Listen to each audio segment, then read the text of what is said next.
What's going on, my dudes? Chen011 here, and welcome back to another episode in the A to Z series, where we are going through every single champion in League of Legends and giving you a basic or beginner's guide on each of them. In today's episode, we're going to be showing you how to play Nilah ADC for beginners. So this is going to be a Nilah guide. We're going to be going through all of her abilities, the runes, and obviously the build as well. So hope you guys enjoy. And if you're new to the channel or the series, make sure you hit the subscribe button because we are going through every single champion in League of Legends. And if you enjoy this guide, make sure to slap a like as well. It helps the channel a lot. It helps out a lot. So let's get into Nilah, guys. So it's a bit of a quick game. If you're not familiar with the series, we play a game, then we post comm over the top with some with the guide itself, and we go through everything you need to know when playing Nilah, picking it up. So we're going to start off with a bit of an overview of Nilah, so what she's about. So Nilah's a very new champion, and happened to come out as we were getting up to her in the alphabetical order, so it's perfect as we do these A to Z, obviously. So she's new, right? So she's a melee, which like not a ranged ADC, but then she is ranged. It's kind of weird. So this is Riot's new concoction. She's a very unique champion. One thing I will say, if you're very new to the game, it might be a bit complicated. It's not traditional ADC because she has some weirdness about her. She is very feast or famine. So if you don't know what that means, it means she's either like insanely like snowbally, giga strong, fed nonsense, garbage, people complaining in all chat, or she kind of goes behind and she's almost useless, right? So obviously, we're going to pick a game where we had the first part of that, so I hope you enjoy. But she's a lot of fun to play. She kind of reminds me of Samira, actually, who's our lane opponent. She's a bit of a mixture between Samira and, like, maybe, like, she's got, like, elements of Diana. It's kind of weird, right? Obviously, we get off to a horrendous start. They go all in. We get ignited. We get super low. We don't quite die, but obviously, we're in a shocking lane state now. And the Rel almost died there as well. So it's a little bit of a dodgy star, but don't worry, we pick it up. So yeah, basically the way Nilah is she's got a whip, and then you've got to use your Q, which we'll go through the abilities in a lot of detail in a moment. If you hit something with your Q, then you become ranged. But before that, you're a melee champion. So it's kind of weird. It's kind of unique. You got a dash. You have this unique thing with your experience, which we'll go through in a moment. Obviously going down there. I think Alistair might die as well. They flash. Yeah, so they get the double kill, but don't worry, we get our revenge. So yeah, she's a very unique champion. She has a little bit of a thing going on with experience, which we'll get to. She's melee range. Anything else she's weird about? Her ultimate's pretty cool. She has like the Yasuo wind wall kind of Samira, like blocking spells around her kind of ability. So again, we'll get to all that in a moment. So in other words, give her some time. She's very fun once you learn her. She's got a cool thematic, bit of a water whip lady. So I hope you enjoy the guide. So we're going to start off with the runes, guys, as we always do. So with Nilah, I'll put them up on the screen. We're going to want to go Conqueror. Again, ADC kind of carry runes. You know, you can stack that up quite fast because she gets a lot of bonus attack speed. She's going to be building a lot of crit, as you'll see why, because it feeds into a lot of her scaling. So Conqueror is very good. Triumph, so you can get the takedown, restore the health. Legend Alacrity to give you some more of that attack speed, which is fantastic. Last Stand, you do increased damage when you're below 60, because you're a bit of an all-in champion. You want to go into those fights and go all-in so you can come out on top. And then you want to go Resolve Secondary for Conditioning and Revitalize, which is a little bit different, but it'll make more sense as you see her kit. And then you want to go Attack Speed, Adaptive Force, and Armor. And you can take Magic Resist if you're into like a double mage bot lane, like Brandon, Zereth, or some weird stuff like that. Now, the ability order, so the order in which you level up your abilities, which is kind of important if you're new to the champion. Once you figure it out, you kind of do the same thing every time. You want to start Q level 1, you want to go E level 2, W level 3, then you want to max your Q, then max your E, then max your W. The reason why you max your Q first is because it's your main source of damage, and it allows you to do your auto attacks by making you ranged. E is your dash, so you want to get that on as low of a cooldown as you want, as you can. Also get the, also increase the, it reduces the cooldown and reduces the cost, the mana cost. So that's also very important. W is your 1 point wonder, and you just take 1 point of that at level 3, and then you leave it until the very last thing to level up. So that's your level up order. Now we're going to go through the build as we hit level 4. So Now, the graphic I've given you there shows Exhaust as your summoner. Now, in this particular game, I took Heal. You can also go Exhaust. I've tried both. Exhaust works perfectly on Nilah. Again, all-in champ, slow them down, get on top, and delete them. Heal was, for me, is just like it's an automatic thing like Flash when I play ADC. I just always take a heal. But I have tried Exhaust. I recommend Exhaust. If you're a bit uncomfortable with Exhaust, because if you're an ADC only player, it's kind of, you're not usually taking Exhaust. You can take the heal for that extra healing and the bait potential. But yeah, and then always take a Flash. And then, so starting items, you want to go your Doran's Blade. You want to take a pot and then your Stealth Ward. And then you want to rush your Vampiric Scepter. You can actually just rush a Noon Quiver as well if you got the gold. But you want to rush your Immortal Shield Bow. Very, very important on Nilah. It gives you attack, damage, crit, attack speed, lifesteal. Plus it gives you that passive, which is fantastic because you're an all-in champ. You're very early game, so you want to get that that all-in potential with the shield. And then you want to go Berserker Greaves as your secondary, as your boot, sorry. And then your second item is your Phantom Dancer. We're going to just watch this fight here. So we're going on top of them. We've got the jungler coming in as well. So we go all in. We're trying to clean up the Rel. The Alice does a good job knocking the Samira backwards so she can't escape. Wukong takes both the kills, but it's, I mean, we didn't get any kills, but it's good for us because we get to shove out for free. And we catch up all that catch up XP because they're ahead of us. So that's really good. And maybe we can take a plate here. Which is great. Nice tower shot from me. Thank you very much. Oh, Kayn just flashes in, goes in. So we can try and go for the Kayn here. We hit the Q. We're out of mana, unfortunately. So we can't probably finish off. We're going to try and shove him back, hopefully. Hopefully I'll do that. Anyway. So, Infinity Edge. Fantastic on Nilah, obviously, because you're building crit. Again, crit chance feeds back into her abilities. We'll go through that in a moment. Lord Dominic sends his regards as your fourth item. And then Bloodthirst the fifth. You can also get a Death Stance. You can get a Collector. There's plenty of items. I'll put them all down the bottom. You know, ADC items, normally, they're all game dependent. So, you know, if you're coming up against something where you want to have a QSS, build the Scimitar, and then Wits End if they got a lot of magic damage, you know, same old things. Mortal Reminder if they got a lot of healing. If you have any questions about that stuff, I'm not sure if you would. Leave it down below in the comment section and I'll try to answer my best. And in general, guys, if you have any questions about the guide, leave them down below and I'll reply to your comment. I'll reply to every single comment left on the channel. So we're coming back to lane. And now we can start going through Nilah's abilities. And I want to quickly mention, before we get into the abilities, I want to quickly go over the laning phase as well. So again, laning phase is your best friend, right? Because Nilah is a very strong early game champ. She has really good all-in potential, okay? Because she does a lot of damage. So you want to, so look at that damage. And then the Triumph proc, it's absolutely nutty. That's against a Samira who was kind of fed, right? So we absolutely demolished her. Pretty sure she had an item advantage. I don't remember. But, you know, you can see there that you can absolutely destroy targets early. Now, unfortunately, in the very, very early game, we got just smashed. Your big power spike on Nilah is when you hit level 3, when you get all 3 of your abilities. Because that's when you become whole. Before that, you're half a melee champ, right? So you're kind of useless unless you hit that whip. I mean, you can hit whip minions to unlock it, but if there's no minions, you got to be careful. Especially if the ADC has a lot of mobility. If they dodge your whip, you're literally screwed. You're not even a champion. You can't actually auto-attack them back. Especially if they're ranged, which they are going to be most likely if they're playing ADC. So, play aggressive early. You want to get a snowball going because in the middle and late game, you kind of drop off, right? So you want to be really fed ahead, like have more items than everyone so you feel strong. Because if you're kind of equal with everyone, you're not as useful as other ADCs in that position. Like, you know, the ones that just scale into nutcase ADCs like Tristana or like Jinx, you know, those Kai'Sa, the likes, right? So, you know, you want to try and snowball, get ahead early, and carry the game through snowball. Kind of like a Draven wants to play, right? Aggressive. So that is a fun play style, but it's very feast or famine, which I mentioned earlier. All right, with that out of the way, let's go through the passive, which is called Joy Unending. So, whenever Nilah kills a minion, she and her nearest allied champion gains additional 50% of the experience they would have lost from sharing. So what does this mean? Nilah and her support basically get more XP than the enemy bot lane, if you're putting it in simple terms. The way it works is, when you kill a minion, it's as if Alistair and I both were there solo. So we're getting more XP than we are.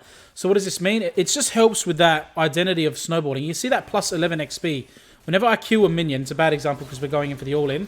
So Alistair engages as he sees we got an advantage. We go straight on. We're trying to focus the Samira best we can because she's the damage. We've got to try and kill her before she gets her ultimate off. She gets it off, but we still manage to get through. Get the nice heal from the Alistair passive. And then we can just finish off the real. She got no chance because we can just sustain damage her. You gotta make sure you're hitting your whips though, otherwise you're not gonna be doing as much damage. And then we end up getting a killing spree, even though we died. We got double killed in the start. So, I mean, early game, you know, 1 to 6. Once you get your ultimate, is very strong. Nilah's very, very strong. So you see that when we killed that minion, me and Alistair got bonus XP. So that helps you snowball because you're gonna be a higher level than everyone. Higher level, more stats, more points in your abilities. You're gonna be dealing more damage. That catches people off if they're not expecting it. In an all-out 1v1, you can deal more damage. Even if you got a slight item disadvantage, you're going to have more damage, right? Because you're higher level.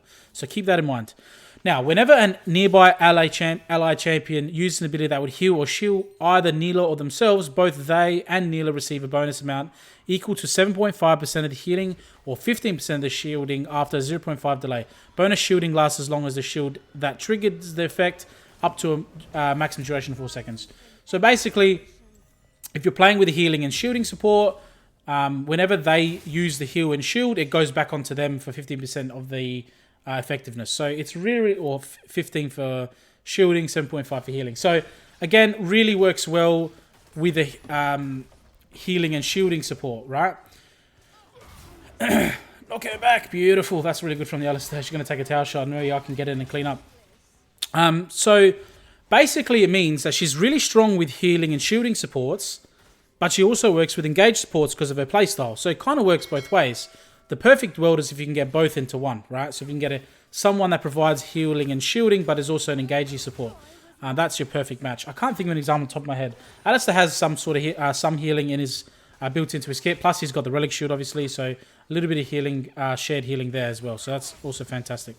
So works out perfectly. And this is why Nilah is an ADC and she can't really play anywhere else, because then that mechanic is wasted. Also, the mechanic where the sharing the XP is wasted if you're not playing ADC, because if you're playing alone, you'd be getting that solo XP anyway. So Nilah always wants to be playing bottom with a support. That's how her kit is built, and that's how she's intended. And it actually works better. So you can see here, we think we got a good fight here because we're pretty strong. We go in, we're just absolutely slapping people with our whip as Alistair and the boys do the CC. Absolutely steamrolling everything. The Heimerdinger flashes into me, and we get a triple kill. So we're 6-1-3 despite the terrible start. And that is how Nilah plays. Very, very snowball heavy. She can absolutely demolish fights. And she's kind of stupid, to be honest. It's very, very fun to play. All right, let's go through the bread and butter of Nilah, which is her Q, which is called Formless Blade. Now, it has a passive and an active component. We're going to go through the passive first. Nilah gains 0 to 33% based on your crit chance. Now, remember I said crit chance is important because it feeds into a kit. So she gains 0 to 33% armor penetration depending on her crit chance. So the more crit you have, the more armor pen you're going to have. So targets that are building armor are just going to get penetrated if you have crit. Fantastic. She deals more damage. Her basic attacks heal her. So her basic attacks and her whip, which is the active of her Q, which I'll explain in a second, also give heal her for 0 to 15% based on crit chance again of the post-mitigated damage dealt to champion. So the more crit you have, the more healing you get, essentially, off your auto attacks and your crits. So you just have lifesteal, which is, again, fantastic. When you do damage and you're above, like, and you have maximum health, you get a shield for 6 seconds too. So you get like a bit of an overheal passive as well built in. Again, these are just all just nice little bonus stats we're getting here. So we're going to go in 2v1 under tower. Just let them tank tower, and we're just trying to clear the waves. And again, we've got them really low, so they're going to have to either back or face us when we're full health, and we're going to just win the 2v2 easily. Right? So this is a really good position for us. All right, so let's go through the active component of her Q, which is called, well, it's obviously Formless Blade, but it's the active component. So Nilah cracks her whip in a line. This is the longest. Ability to read to. So bear with me here. So Nilah cracks her whip in a line in a target direction and deals physical damage. So we know that to enemies here, increase 0 to 100 based on crit chance. So the more crit, the more damage it does. Formless Blade can hit structures as well, and it applies lifesteal at 100% effectiveness. So essentially, it's like an auto attack. It's kind of like Zeri. Okay, so you got to think of it as like an auto attack, but it's like a targetable whip. Okay, Formless Blade can be cast during Slipstream. so which is your E, so it's like a dash. If you cast it during your dash, you do a special Q, which leaves like a wave to the location. It does damage. Almost like Yasuo has a unique Q. If Formless Blade hits an enemy, Nilah empowers herself for 4 seconds, gaining 125 bonus range. So, if you hit someone with your Q, you become ranged. If you don't, like I just did there where I missed my Q, I literally have no range. So when I hit the Q, then I can go after the K with my auto attack. And you get that nice circle around you, signifying how much your attack range is. So you can see here we use our ultimate as well. Samira goes in with her ultimate. And then you can see here we're just absolutely slapping people with our auto attack and our Q. And we're just getting double kill. And we can close people down with our E, which is what we're going to do now. Get on top of him with the E. Alice is doing a great job of CCing. And then we just get the triple kill. So very, very easy to pull off. Fantastic. Easy peasy. So yeah, as I was saying, you empower yourself. You get the extended range. You get that ring around you. You can see it now. So you get extra range. You get bonus attack speed. Again, based on your level. And you also, all your attacks hit in a cone as well. Kind of like Warwick. What was it saying like Warwick when he builds? No, you know why I think it's Warwick? Because he always builds Titanic Hydra, so you get the cone auto attack. But yeah, essentially when you auto attack, when you have the enhanced, you're hitting people in a cone. So you're doing damage around them. Now the cone deals 100% of the 100% AD against the actual enemy hit, and then it goes to 33% like on the splash on the other people, right? So not 100% to everyone, that would be nuts. Otherwise you'd be just doing like Jinx rockets. Kind of. And also, when you... This is a little thing, but if you hit a minion that's 20 health or below, it just executes and you get the CS, right? So it makes her easy to CS on when you hit the Q. So essentially, when you hit your Q, you become a monster. You get increased range, you get increased damage, increased healing, increased attack speed, easy to CS. Very, very simple, very easy to do. Nothing you really need to focus on. You just have to hit your Q. See, as you see, you start off, hit the Q, whenever it's a cooldown, slap people with your Q, then you can start auto-attacking with your other part of your whip, which is just your basic attack. Okay, so that's the Q. Next, we're going to go through, as Alistair engages like a madman, and we use our ultimate. You can see here, we're just trying to whip and deal damage. Kayn is coming in as well, so we need to be aware of Kayn. Wukong is also coming, but also the Heimerdinger. So you get a great ultimate off, and we're going to start chipping him down before the Heimerdinger arrives, but you can see here, it's just absolute nonsense. Once I'm fed, it's all over. We've got our Phantom Dancer, we've got our Shield Bow, it's literally lights out. We can get a free dragon here. Nonsense, that's absolutely so bad. Okay, so we can go through the W. Very, very quick ability. Nilah envelops herself in a mist for 2.25 seconds, during which she becomes ghosted. She gains bonus movement speed, reduces all income magic damage taken, and dodges all basic attacks that aren't from a tower. So if you are taking magic damage, it's reduced, and if it's a basic attack that isn't a tower, you flat out ignore it. Kind of like a wind wall. Exactly like Samira's ability as well, where she gets rid of all the missiles. However, this is all auto attacks. Enemy team surrender, but that's okay. We still got a little bit of time to go through the last two of our abilities. So basically, you take reduced magic damage when you use it. Did I say what the ability is called? Jubilant Veil. And then you dodge all basic attacks, which is insane. Absolutely nutty. Also, another aside, ally champions she touches while she's using this ability are enveloped for 1.5 seconds, gaining the same effect. Okay, so if you walk through someone with this active, then they also get that bonus where they take no auto take damage. And that's why you can hard win those all-in trades, because you can activate that on your engaged champ and then they're not taking damage, you're not taking damage. So it lasts for 2.25 seconds. You want to cast it at the right time, otherwise you waste it, right? So make sure you go in and then cast it so you're dodging all the damage or taking reduced magic damage. Slipstream, which is Nilah's E. Very, very simple ability. Nilah dashes a fixed distance in a target location. In the direction target of a unit, right? So you have to dash to a unit, dealing physical damage. So you can't just you have to target it on something. You can't just target on nothing, if that makes sense. Dealing physical damage to enemies she passes through. Nilah periodically stacks up to 2 charges of this, so you can have 2 ready to go, and then you can use them as you wish to get around, move around in the team fight. Remember, she's quite squishy and she's just very prone to lockdown, so you want to make sure you're using your W your Veil and your Slipstream smart. Otherwise, you're just going to be locked down and instantly burst, especially if you're slightly behind. It's not like how we were. We were very much snowballing that game. So it makes it a little bit easier. But yeah, that's that. And then finally, we can go through her ultimate, which is very, very cool ultimate. It's kind of like Diana's ult, to be honest. Nilah whirls her Whip Blade over 1 second, dealing physical damage to nearby enemies for 0.25 seconds. So you're whipping around, dealing damage. She then unleashes a burst of physical damage and pulls everyone in towards her, exactly like Diana ult. Each hit, so once they get pulled in, that's when they take damage. There's no like delay and the damage happens. So once they're pulled in, they're taking that burst of physical damage. And each of those people are hit for 10% of a slow, hit for a slow for 10% for 3 seconds, refreshing on subsequent hit. Nilah heals herself and nearby allies. So now the nearby allies and the Veil come together for another part of how Nilah works. When she goes in, she needs someone else to come in with her. If she goes in alone into a team fight, into the whole team, she's going to die instantly. If she goes in with like a tanky CC, like a Malphite, or perfectly in this game, an Alistair, we can go in together and I give him and we both get that invulnerability. And then we are all healing from my ultimate together, right? So she heals herself and a nearby ally for 30 to 45% of crit chance. Again, crit chance is your best friend. Post-mitigated damage dealt to champions. Reduced to 10% against non-champions, converting each heal instance beyond maximum health to shield. Again, so any heal over turns into a shield that lasts for 6 seconds. Nilah is unable to basic attack or cast any of her other abilities, while... what's this called? Apotheosis. I think that's how you say the ultimate. I don't ever recall. I just call it the ultimate. Apotheosis.